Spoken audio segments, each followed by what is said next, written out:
Celeste dropped off. It's basically a resolution that says that Williamson County applies for a grant under the terms and conditions of the state of Illinois, and goes on to talk about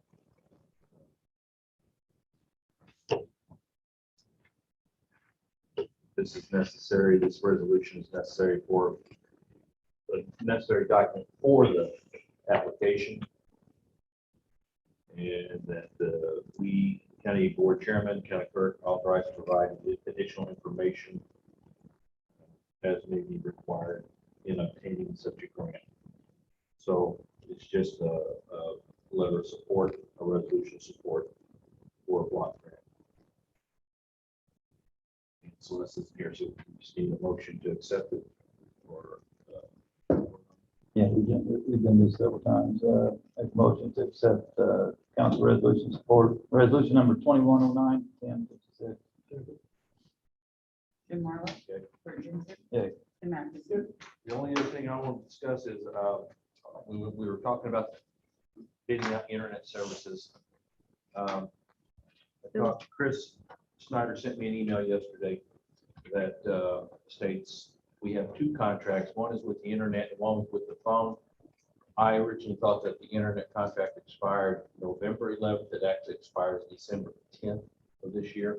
So we have an additional, 60-day window, means October 10th to send that's the cutoff date that we have to send them a letter of intent to disconnect. And then the phone service is, the contract expires in 2023. So So they're not the same year. right. So the phones, we're still with Clearwave. Not had a problem with either one of them. I want to make that point. We've had good service for Clearwave. So Personally, with the other day we talked about you wanted to fit them both at the same time. Obviously, we can't because of the contract. I wouldn't do anything. I'll leave it another year and let it go. But that's just my take. But they're on 2 different years. That's anyway, now you're gonna plan on just bidding just one part of it. just the internet service. Yeah. Yeah. We have other entities that have requested to place a bid. It's that time of year we need, if we're going to do it, we need to do it. Clearwave can rebid. So, and that's what the letter states. The letter actually states we encourage them to rebid. Anyway, other than that, that's all I got. Okay, one more point of new business. There's a, on here it says motion to approve chairman's signature of all grant-related documents. Not sure what that is. That's something Celeste Yeah. asked. Celeste said that you needed that on there You need just to sign Yeah. on my stuff like that. so that he can sign all the grant stuff. I didn't see that. I'm sorry. I didn't see that. Okay. Well, that would be for just all grant related documents. So Probably pertaining to that grant. the block grant. Yeah. Okay. All right, I make a motion to approve chairman's signature on all grant-related documents. Is that specific to that one or is that? I think it's all of them from here on out. For the, through Celeste, Yeah. through that. It's through the. They will all be discussed. Probably, yeah, I'm sure that you'll discuss them before you. But sometimes those things are time sensitive. Right. That she would bring in and we would have to do, so. She sent Stephanie an email telling me. So, we done that before. I was thinking we had on some of those grant things that she, you remember, Brett? I don't. But if you got a motion, I'll second it. Well, what is the motion to say? Well, I guess just read the line. I mean, you just read it. I read the line, yeah. That's, I guess What- Is that good enough? I guess that's the motion. Or the motion is good enough. The question, I guess, is do we need to have her come in and explain it more?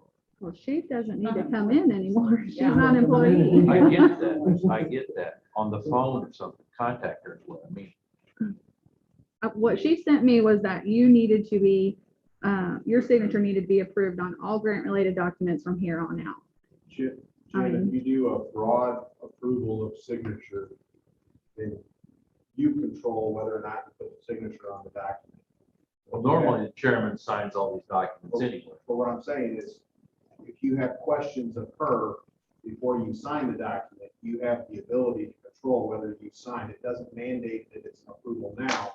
It just gives you the Right. authority to sign if you have a question. Still have the option of right Correct. to sign if there was something that wasn't right. Or bring it before. Yeah, I'll bring it for the board, to discuss it. So, Okay, so my motion stands. We have a second. No. So Jim Marlowe. Yeah. Rick Gentry. Yeah. Tim Atkins. okay. And we'll just- if there's nothing else, we just need a motion to change it. Yeah. Hold on, he's got something, he always has Well, something. first thing is, in regards to these grants that you just provided. Hold on a second. Yeah, are you flying here? Yeah, I'm on here. Who's got it? This is Drew. Oh, I thought, who is this guy? Hey, Drew, go ahead. Hey, I didn't mean to interrupt, Ashley. I thought the meeting was almost done. I just wanted to, three quick things. First, on that letter, you guys approved the engagement letter with Hodgins and Meyer. I think it says it in the engagement letter, but just make sure when she sends an invoice, ask her to send a separate invoice just for accounting purposes. Don't include any other work if she's billing the county for some other stuff that she's doing. Just keep this separate, especially if we're going to try to reimburse through the ARPA funding. Second, on the Clearwave, I heard that you got some notice that the contract for the internet doesn't end until December 10th. I mean, if that's what he says, that's fine. I Yeah. didn't see that date on any of the documents that I looked at, but that's fine. Did you send him the letter already? No, I didn't. I had to modify it because it said internet and phone. And Okay, so, all right. and So if you since- need me to do anything, modify it, send you a different copy, I'm happy to do that. I'll send you how I modified it, let you look at it. And, Okay. and I talked with Chris. Chris had sent, what happened is Chris sent Stephanie an email. It was yesterday. Stephanie was gone. He wanted her to forward it to us. So he sent it to me directly.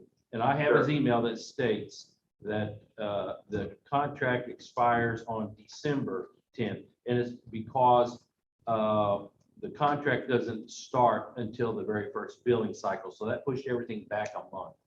Sure, okay. So, That's, and that was yeah, the that's. reason. that's And then totally the phone contract doesn't expire until 2023. Yeah, so it'll be treated as two separate. Right, and so that's how I modified it. I'll send it to you, take a look, and I'll show these guys. And we'll get that sent off. So we got another 30 days at least or more. Okay, and then the last thing that I have is on the application for the ARPA. Should have that by our regular meeting, I guess the Wednesday meeting next week, not the regular monthly meeting, but the regular ARPA meeting, if Okay. you will. I've been working with Tom and with Brandon. We've been kind of compiling some things from different applications. So we'll have a draft for you guys to look at by the regular ARPA meeting next Wednesday. I appreciate you guys excusing my physical appearance. I have court at 10:30, and so it just made it easier to call in this morning. So that is what I have. If anybody has any questions, I'm happy to answer them. Otherwise, that's what I got. Okay. We can piggyback on the ARPA stuff, I guess. One thing, we wanted to make sure to kind of talk about, not today, but have something maybe in plan for next Wednesday. Now that we have approved an engagement for services there, and we've got the 595 for the GFOA membership that we've got, and which potentially start issuing claim request or proof